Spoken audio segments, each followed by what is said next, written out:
नाज़रीन, कल भारत में जो हादसा पेश आया उससे पूरी दुनिया में एक तो शदीद तशवीश पाई जाती है, दूसरे ये भी लोग जानने की कोशिश में हैं कि ये फ़िज़ाई हादसे जो हैं ये क्यों, इनमें तेज़ी क्यों आ गई है। क्या कोई SOPs पूरे नहीं किया जाते या एयरलाइन जो हैं वो पूरी तरह से अपने जहाज़ों का उस तरह से मुआयना नहीं करवाती, और इस तरह के बहुत सारे सवालात हैं जिनके जवाबात लोग जानना चाहते हैं। आज इस सेगमेंट में ख़ास तौर पे इस मौजू पे गुफ्तगू करने के लिए हमने दावत दी है जनाब विंग कमांडर नसीम अहमद साहब को, जो कि सदर हैं society of air safety investigators Pakistan के। Thank you very much Naseem साहब, आपने टाइम दिया। सर, यहीं से शुरू कर लेते हैं कि ये जो भारतीय मुसाफिर तैयारे को हादसा पेश आया कल, आपके नज़दीक इसकी बुनियादी वजूहात क्या हो सकती हैं? बिस्मिल्लाहिर्रहमानिर्रहीम। इमरान याकूब साहब, बहुत शुक्रिया एंड उम्मीद है कि आपके साथ मिलकर हम इस प्रोग्राम को अवामुन नास के लिए नॉलेज का एक ज़ख़ीरा बनाएंगे। देखें, एयर क्रैश जब होता है ख़ास तौर पे, और उसमें लेट से 242 लोग मरते हैं, दुनिया भर का एक जो कल्चर है वो ये है कि एयर क्रैशेस को बहुत ज़्यादा पब्लिसिटी मिलती है। हालांकि इससे बड़े बड़े वाक़यात होते हैं, उनमें इतनी पब्लिसिटी कम होती है। तो पहला तो ये एक प्रेशर होता है इनिशियल डेज में, मीडिया चूंकि खूब रिपोर्ट करता है, और जिस एयरलाइन का जहाज होता है, जिस मुल्क का जहाज होता है, जिस कंपनी का जहाज होता है, इन सब पे बहुत बड़ा प्रेशर पड़ता है। और आप देख रहे हैं पिछले 15-20 साल से कि ये प्रेशर इतना शदीद होता है कि उनके शेयर्स तक डाउन हो जाते हैं। तो पहली तो ये बात है। लेकिन इससे एक अवामुन नास के लिए एक ख़ास चीज़ जो उन्हें पता होनी चाहिए कि एयर ट्रेवल जो है वो दुनिया का सेफेस्ट मोड है। चूंकि इसको पब्लिसिटी ज़्यादा मिलती है, एक छोटा जहाज भी गिरे जिसमें एक बंदा भी शहीद हो या डेथ हो जाए उसकी, तो उसकी पब्लिसिटी बहुत होती है। इसकी बनिस्बत इंडिया में ट्रेन से रोज आना 2 दर्जन से ज़्यादा लोग मरते हैं, उसकी इतनी पब्लिसिटी नहीं होती। तो इसलिए एक्सीडेंट इन्वेस्टिगेशन में जब मीडिया बीच में आता है, उससे सबसे बड़ा इशू ये होता है कि पब्लिक में एक सेंसेशन फैलती है, लोगों में खौफ और हरास फैलता है, एविएशन इंडस्ट्री से लोगों का एतमाद उठता है। हालांकि एक्सीडेंट तो यानी आप अंदाज़ा करें कि ये जैसे जो मौजूदा एक्सीडेंट है ड्रीम लाइन 787, ये बोइंग कंपनी ने बनाया है। ऐसे तकरीबन 1200 जहाज इस वक्त फ्लाई कर रहे हैं दुनिया की बड़े बड़े मुल्कों की मशहूर एयरलाइंस में, और 15 साल से बनाया हुआ। इसमें अब तक जो मसाइल आए हैं वो सिर्फ इनकी लिथियम आयन बैटरीज में फायर्स के आए हैं, यानी उसमें आग लग जाती थी, और इसकी बुनियाद पर इनको ग्राउंड भी कर दिया गया। लेकिन तैयारा इतना महफूज है कि इसके कोई ऐसे वाकयात, ऐसी सेफ्टी कंसर्न्स जिसको कहते हैं, वो ऐसे नहीं है मौजूद। ठीक है, हादसे के बाद बहुत से आपको स्पीकर्स और बहुत से लोग ऐसे मिल जाएंगे, विसल ब्लोअर्स, जो आके आप मीडिया से हैं, आपने ज़रूर देखा होगा कि वो आके बताएंगे जी हम तो पहले से बता रहे थे जहाज में मसाइल हैं, लेकिन कोई ठीक नहीं कर पा रहा था, तवज्जो नहीं दे रहा था और मुझे मेरे ओहदे से हटा दिया। ऐसी बातें होती हैं, कॉमन है। सो पहली चीज़ तो ये जहाज ड्रीम लाइनर ये शॉर्ट हॉल्स के लिए है, और ये दुनिया में बहुत कामयाब जहाज है। अब हो गया इसका हादसा। देखें, हादसे के बाद तो बहुत सारे सवाल उठते हैं, लेकिन मैं एक चीज़ बता दूं कि according to International Organization of Civil Aviation, जिसको हम ICAO कहते हैं, उसके मुताबिक 80% हादसा जो होते हैं उसका जो वजह होती है उसको हम एविएशन सेफ्टी के टर्म्स में ह्यूमन फैक्टर्स कहते हैं।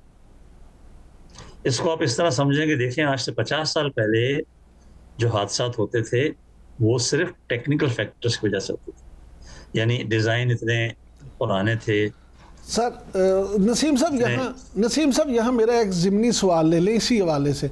आप अपने एक्सपीरियंस की रोशनी में क्या समझते हैं कि कल वाला जो हादसा था वो पायलट की गलती थी या वो टेक्निकल ख़राबी थी, या ये जो कहा जा रहा है कि ओवरलोड, उसे कार्गो ओवरलोड की वजह बनी? ये ज़रा इसमें ये भी थोड़ा सा एक्सप्लेन कर दें। हाँ, आपका सवाल माशाल्लाह बहुत अच्छा है, और इसमें काफ़ी पहलू आपने कवर कर लिए हैं। बड़ा अच्छा सवाल है।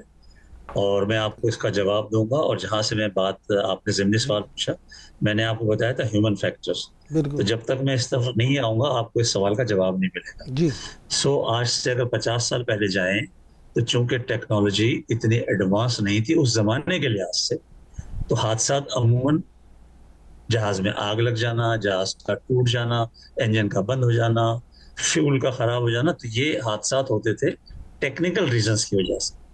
फिर टेक्निकली चूंकि एडवांसमेंट आती चली गई, अच्छे मटेरियल्स बन गए, अच्छे डिजाइन आते, तो फिर टेक्निकल रीजंस के हादसा कम हो गए। अब एक चीज और जहन में रखें, और ये हर पाकिस्तानी भी जहन में रखे, कि देखें जब जहाज एयर में है तो उसके तमाम कंट्रोल्स, जैसे आप एक कार चलाते हैं उसके सारे कंट्रोल्स पायलट के हाथ में होते हैं। यानी एक बेहतरीन जहाज, सर्विसेबल जहाज जिसकी हर चीज फिट है, वो हवा में उड़ रहा है, तो उसके कंट्रोल सब एक सिर्फ पायलट के हाथ में आ गए। अब अगर कोई गलती होगी जिसकी वजह से हादसा होगा, तो एक एक आम नजर से अगर हम देखेंगे तो हम कहेंगे ये तो जनाब पायलट एरर है। तो जैसे मैंने आपको बताया 30 साल पहले, तो फिर 10-15 साल ऐसे गुजरे कि टेक्निकल हादसा कम हो गए। अब जब भी हादसा होते थे, इन्वेस्टिगेशन से पता चलता था कि पायलट से कोई ना कोई गलती हुई है। तो इसका नाम रख दिया एविएशन वर्ल्ड में पायलट फैक्टर्स। अब ये नफसियाती तौर पे बड़ा गलत टर्म थी। पायलट्स अपने आप को एक ऐसा ग्रुप समझने लगे कि जैसे ही हादसा होगा उन्हें ब्लेम किया जाएगा, जब भी इन्वेस्टिगेशन होगी नाम उनका बदनाम होगा, क्योंकि वो आखिरी लिंक होते हैं। देखिए वो चला रहे हैं एयरक्राफ्ट को, इतनी चीजें देख रहे हैं, तो किसी भी वजह से हादसा होगा तो अल्टीमेटली चूंकि वो कंट्रोल कर रहे थे, तो नाम उनका आ गया। तो अभी पिछले 15 साल से जब साइकोलॉजिस्ट और तमाम इन्वेस्टिगेटर्स जो दुनिया भर के करते हैं, रिसर्च होती हैं, स्टडीज होती हैं, तो ये फैसला किया गया कि वर्ल्ड पायलट फैक्टर, इससे फायदा नहीं हो रहा है, इससे नुकसान हो रहा है। एक कम्युनिटी जो है उनके माथे पे एक टीका लगा हुआ है, तो उसका नाम बदल के हमने किया, क्योंकि पायलट भी हमारी तरह इंसान है। तो अब जो टर्म आजकल की चल रही है उसे हम कहते हैं ह्यूमन फैक्टर्स। वो क्या है कि इंसान जब इतनी बड़ी मशीन को ऑपरेट करता है और फिर वो 10-15 लोगों से कोऑर्डिनेट करता है, एयर ट्रैफिक कंट्रोलर से बात करता है, वेदर वालों से बात करता है, सिक्योरिटी से डील करता है, पैसेंजर से डील करता है, अपने को पायलट से डील करता है, जहाज के 10-15 सिस्टम से कभी इंजन की तरफ देखता है, कभी कंट्रोल्स की तरफ देखता है, और ये तमाम चीजें उसने नहीं बनाई हुई होती, किसी और ने बनाई हुई होती है। तो ट्रेनिंग कर करके वो इन पे अपनी महारत हासिल करता है। लेकिन इन तमाम चीजों को अगर हम अपनी नेशनल लैंग्वेज की बात करें, तो इसको एक माहौल का नाम होता है। हर आदमी एक माहौल में काम कर रहा है। तो मैं again International Civil Aviation Organization की टर्म के मुताबिक आपको बता रहा हूँ कि आजकल पिछले 15-20 साल से जो हादसा हुए हैं उनको हम कहते हैं कि बिकॉज ऑफ ह्यूमन फैक्टर्स, हम इन्हें पायलट फैक्टर नहीं कहते। अच्छा सर, और ह्यूमन फैक्टर्स, सर ये और ह्यूमन फैक्टर्स क्या होता है ये सुन, कि सर ह्यूमन फैक्टर्स का मतलब है वो टोटल एनवायरनमेंट जिसमें पायलट्स वर्क कर रहे हैं। अब पूछें आप। सर मैं ये जानना चाहता हूँ कि आपके ख्याल में जो त्यारे में खराबी थी वो ताखीर से डिटेक्ट हुई, या फिर पायलट ने मेड ए कॉल की करने में कुछ ताखीर कर दी?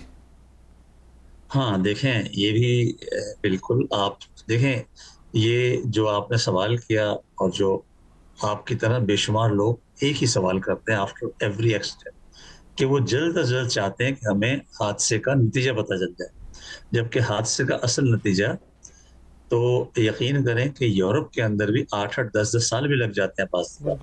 आम तौर पर अक़वाम मुत्तहिदा का जो ज़ेली इदारा है जिसको हम ICAO कहते हैं, वो 1 साल की लिमिट देता है। इससे पहले जो बातें हो रही थी इसको हम कहते हैं स्पेकुलेशंस, और जाहिर है कुछ ना कुछ तो बात होगी।